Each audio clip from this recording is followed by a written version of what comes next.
तमाम मेरे आए हुए समाज के लोग अपने दिल में और अपने दिमाग में गांठ मारकर रख ले।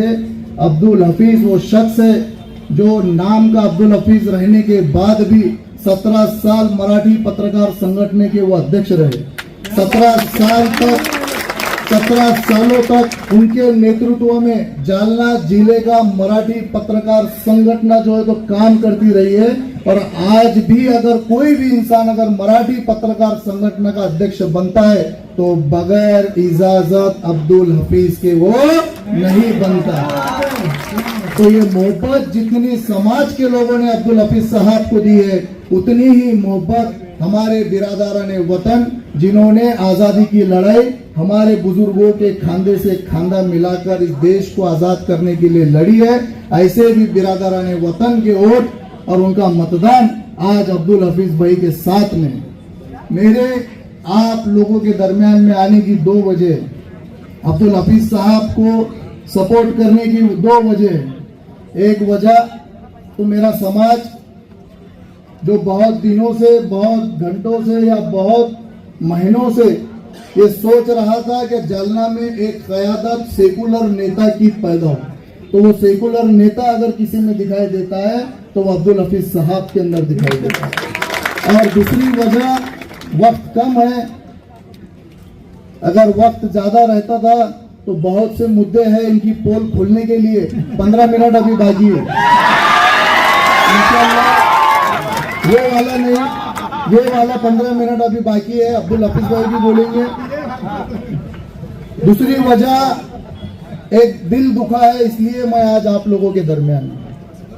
हमारे उल्मा हमारे सरों के ताज है ना।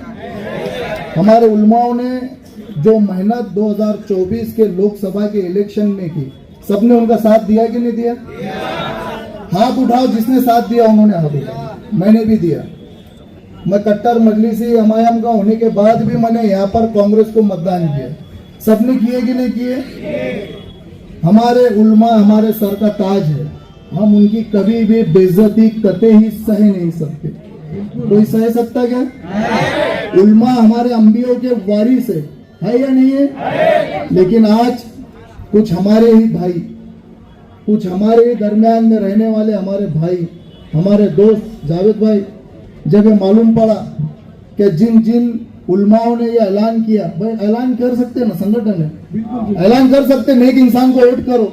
हर समाज में हो रहा है, सोशल मीडिया पे आप देख रहे हैं ना, हर समाज का जो व्यक्ति है, प्रमुख व्यक्ति है, जो सदर है उनका, उनके बिरादरी का, उनके समाज का, वो कह रहा है ना कि अपने अपने लोगों को वोट दो बोलकर। उन्होंने भी कहा, गलत किया? अगर लोकसभा में उन्होंने हमसे कहा कि भाई हमको जातिवादी सरकार को नहीं आने देना है, हमें एक सेकुलर इंसान को चुनकर देना है, तब ये बात हम लोगों ने माने, तब ये बात हम लोगों ने आगे बढ़ाए। और खटाखट खटाखट खटाखट खटाखट बटन दबाने के बाद 30 साल के बाद राव साहब 92 अगर गिरा है तो वो सिर्फ आपके मतदान की वजह से गिरा है। सिर्फ आपके मतदान की वजह से वो गिरा है। ये वोट की ताकत है आप लोगों की। यही उलमाए जो अंबिया के वारिस है, उन लोगों को डराने का, धमकाने का काम अगर कोई कर रहा है तो ये कांग्रेस के दलाल कर रहे हैं। तुम्हारे बाप की दादागिरी है, तुम्हारे बाप की जागीरी है।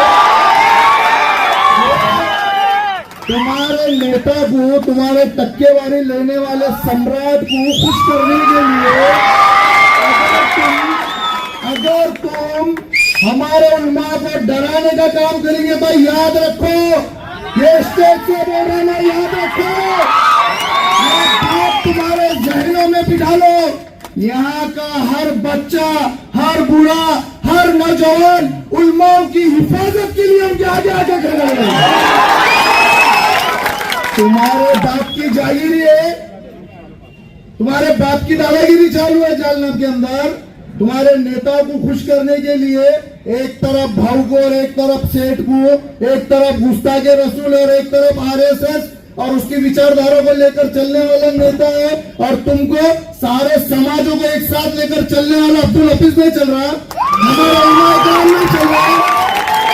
ये आप चलने वाला नहीं है, ये आप बर्दाश्त करने वाली बात नहीं है।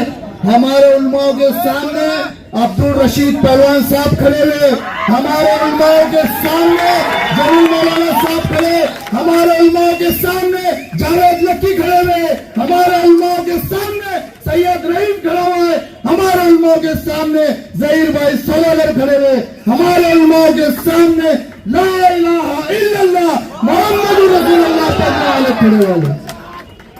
बात हम तक अगर होती है तो हम बर्दाश्त कर लेंगे, अगर बात हमारे अल्लाह के घर तक आएगी और बात अगर हमारे उलमाओं तक अगर आएगी तो याद रखो, जो हाथ बढ़ेगा वो हाथ दोबारा उठेगा नहीं। आप हमारे भाई है, हमारे कलेजे के टुकड़े हैं, आपके पेट में मुंडी डालकर माफी मांगता हूं। अभी भी वक्त है, सारे समाज, अगर एक समाज अपने आरक्षण के लिए मनोज जरांगे जिसका नाम है उनके साथ में जाकर अगर एक बड़ा आंदोलन करता है तो क्या एक समाज अब्दुल हफीज जिनके लिए लड़ रहा है क्या उसके साथ खड़ा नहीं रह सकता है? तो आप लोगों का काम है ये दावत, ये न्योता आपको भी जो है तो हमारे गैर मुस्लिम भाइयों तक बहनों तक पहुंचाना है कि आने वाली 20 तारीख को अगर आपको हाथ में कमल चाहिए या हाथ में कलम वाला अंदार चाहिए, ये फैसला आपको लेना है। 20 तारीख को पहली मशीन पे नीचे से दूसरा बटन 15 नंबर का बटन कलम निशानी देखकर आपको उसको वोट देना है और भारी अक्सरियत के साथ जनाब अब्दुल हफीज पत्रकार साहब को कामयाब करना है। खुदा हाफिज। बहुत सी बातें इंशाअल्लाह और भी बयान की जाएगी। हफीज भैया तुम आगे बढ़ो।